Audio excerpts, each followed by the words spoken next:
एक ऐसी महामारी है जो हमारे बच्चों को चुपचाप अपनी गिरफ्त में ले रही है। हम बात कर रहे हैं स्क्रीन टाइम की। सुनने में ये बहुत आम बात लगती है ना? लेकिन इसके कुछ ऐसे छिपे हुए असर हैं जिनके बारे में बात करना बहुत बहुत जरूरी हो गया है। जरा सोचिए, 1990 के दशक का एक लिविंग रूम, परिवार साथ बैठा है, बातें हो रही हैं, एक कनेक्शन है। अब आज की तस्वीर देखिए, लोग एक ही कमरे में हैं, पर हर कोई अपनी अपनी स्क्रीन की दुनिया में गुम है। फिजिकली साथ पर मेंटली मीलों दूर। ये सिर्फ एक बदलाव नहीं है, ये एक डिस्कनेक्शन है। और ये सिर्फ सोशल दूरी की बात नहीं है। रिसर्च ये बता रही है कि इसका सीधा असर हमारे बच्चों के दिमाग पर पड़ रहा है। जैसा कि एक एक्सपर्ट ने कहा है, ये लाखों बच्चों के ब्रेन की केमिस्ट्री को बदल रहा है। मतलब ये कोई छोटी मोटी आदत नहीं, बल्कि एक गंभीर न्यूरोलॉजिकल मुद्दा है। तो चलिए इस पूरे मसले को परत दर परत समझते हैं। हम देखेंगे कि ये समस्या असल में कितनी बड़ी है, इसके फिजिकल और मेंटल असर क्या है, ये लत लगती कैसे है, और सबसे जरूरी बात, हम अपने बच्चों को इससे कैसे बचा सकते हैं। तो सबसे पहले आइए इस प्रॉब्लम के साइज को समझते हैं। ये कोई एक दो घरों की कहानी नहीं है, ये एक महामारी बन चुकी है जो हमारे समाज पर चुपचाप असर डाल रही है। देखिए, वर्ल्ड हेल्थ ऑर्गेनाइजेशन की गाइडलाइंस एकदम साफ हैं। 2 से 4 साल के बच्चों के लिए दिन में 1 घंटे से ज्यादा स्क्रीन टाइम बिल्कुल नहीं। लेकिन भारत में हकीकत क्या है? हमारे बच्चे औसतन 2.2 घंटे स्क्रीन पर बिता रहे हैं। ये रिकमेंडेशन से दुगने से भी ज्यादा है। और ये कोई एक्सपर्ट्स नहीं कह रहे, ये खुद माँ बाप मान रहे हैं। शहरी भारत में 66% पेरेंट्स का मानना है कि उनके बच्चे स्क्रीन के आदी हो चुके हैं। मतलब हर 3 में से 2 पेरेंट्स ये महसूस कर रहे हैं कि उनके बच्चे डिजिटल दुनिया में खोते जा रहे हैं। ये सिर्फ एक आंकड़ा नहीं, ये हमारे घरों की सच्चाई है। और ये लत सिर्फ वक्त की बर्बादी नहीं है, ये बच्चों के व्यवहार को भी बदल रही है। जरा सोचिए, आधे से ज्यादा पेरेंट्स अपने बच्चों में ज्यादा चिड़चिड़ापन और गुस्सा देख रहे हैं, और वो इसका सीधा कनेक्शन स्क्रीन की लत से जोड़ते हैं। ये बहुत बड़ी वार्निंग है।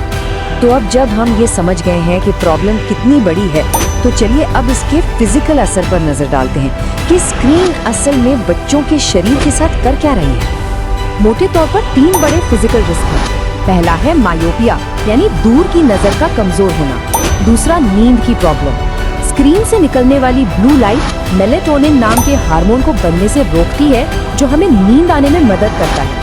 आसान भाषा में कहें तो स्क्रीन हमारे शरीर की नेचुरल घड़ी को ही बिगाड़ देती है। और तीसरा है मोटापा, क्योंकि बच्चे एक जगह बैठे रहते हैं। और ये फैक्ट शायद आपको हिलाकर रख दे। एक स्टडी के मुताबिक आज के बच्चे जेल के कैदियों से भी कम समय बाहर बिताते हैं। ये दिखाता है कि स्क्रीन्स ने उन्हें कैसे चारदीवारी में कैद कर दिया है। फिजिकल नुकसान तो बस एक पहलू है, इससे भी ज्यादा चिंता की बात यह है कि स्क्रीन बच्चों के दिमाग के साथ क्या कर रही है, उसे कैसे बदल रही है। चलिए इस पे एक नजर डालते हैं। ये कोई हवाई बात नहीं है। बहुत ज्यादा स्क्रीन टाइम सच में ब्रेन के स्ट्रक्चर को बदल सकता है।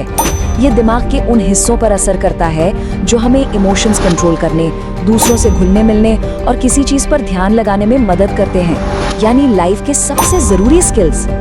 और इसी वजह से हम बच्चों में डेवलपमेंट से जुड़ी कई तरह की देरी देख रहे हैं, खास तौर पर बोलने में देरी। एक केस तो ऐसा था कि एक बच्चा लगातार टॉम एंड जेरी देखता था, जिसमें कोई बोलता नहीं है। नतीजा, उस बच्चे ने भी बिना बोले सिर्फ इशारों में बात करना सीख लिया, ये सोचकर कि असली दुनिया भी शायद ऐसी ही होती है। असल में इन लक्षणों को एक नाम भी दिया गया है, वर्चुअल ऑटिज्म। ये तब होता है जब ऑटिज्म जैसे लक्षण बहुत ज्यादा स्क्रीन देखने की वजह से पैदा होते हैं। लेकिन अच्छी बात यह है कि अगर स्क्रीन का इस्तेमाल कम कर दिया जाए तो ये अक्सर ठीक भी हो सकता है। पर सवाल ये है कि बच्चे इतने आदी हो क्यों जाते हैं? क्या ये सिर्फ उनकी गलती है? नहीं, असल में ये जो कंटेंट है उसे जानबूझकर ऐसा बनाया जाता है कि बच्चे उससे चिपके रहें। आइए समझते हैं कि ये होता कैसे है। आरव की कहानी को ही देख लीजिए। शुरुआत हुई 1 साल की उम्र में, जब उसे खाना खिलाने में आसानी के लिए फोन दिया गया। जल्द ही वो फोन के बिना खाना ही नहीं खाता था। फिर आंखों में कमजोरी और सिर दर्द जैसी फिजिकल प्रॉब्लम शुरू हुई, और आखिर में जब फोन छीनने की कोशिश की गई तो वो एक एडिक्ट की तरह गुस्सा और नखरे करने लगा। कोकोमेलन जैसे शो इसका परफेक्ट एग्जाम्पल है। इनमें बहुत चटक रंग, तेज म्यूजिक और हर 2-3 सेकंड में बदलते सीन होते हैं। स्क्रीन पर हमेशा कुछ ना कुछ हिलता डुलता रहता है, जिससे बच्चे की नजर एक पल के लिए भी स्क्रीन से हट ही नहीं सकती। ये लगातार स्टिम्युलेशन हमारे दिमाग में एक खुशी का केमिकल, जिसे डोपामाइन कहते हैं, रिलीज करता है। लेकिन धीरे धीरे दिमाग को इसकी आदत पड़ जाती है और फिर उसी खुशी को महसूस करने के लिए उसे और ज्यादा स्क्रीन टाइम चाहिए होता है। ये बिल्कुल किसी भी दूसरे नशे की तरह ही काम करता है। तो क्या सब कुछ खत्म हो गया है? क्या कोई उम्मीद नहीं है? बिल्कुल है। चलिए अब बात करते हैं कुछ प्रैक्टिकल तरीकों की, जिनसे इस साइकिल को तोड़ा जा सकता है। यहाँ एक सिंपल 5 स्टेप एक्शन प्लान है। पहला, 2 साल से छोटे बच्चों के लिए 0 स्क्रीन टाइम। दूसरा, खुद एक अच्छा एग्जाम्पल बने। तीसरा, घर में कुछ स्क्रीन फ्री जोन बनाइए, जैसे बेडरूम और डाइनिंग टेबल। चौथा, बच्चों को दूसरी एक्टिविटीज जैसे पढ़ना, खेलना, बाहर जाना, इन सब के लिए एनकरेज करें। और पांचवा, इसे पेरेंट वर्सेस बच्चे की लड़ाई मत बनाइए। बच्चे को अपनी टीम में लीजिए।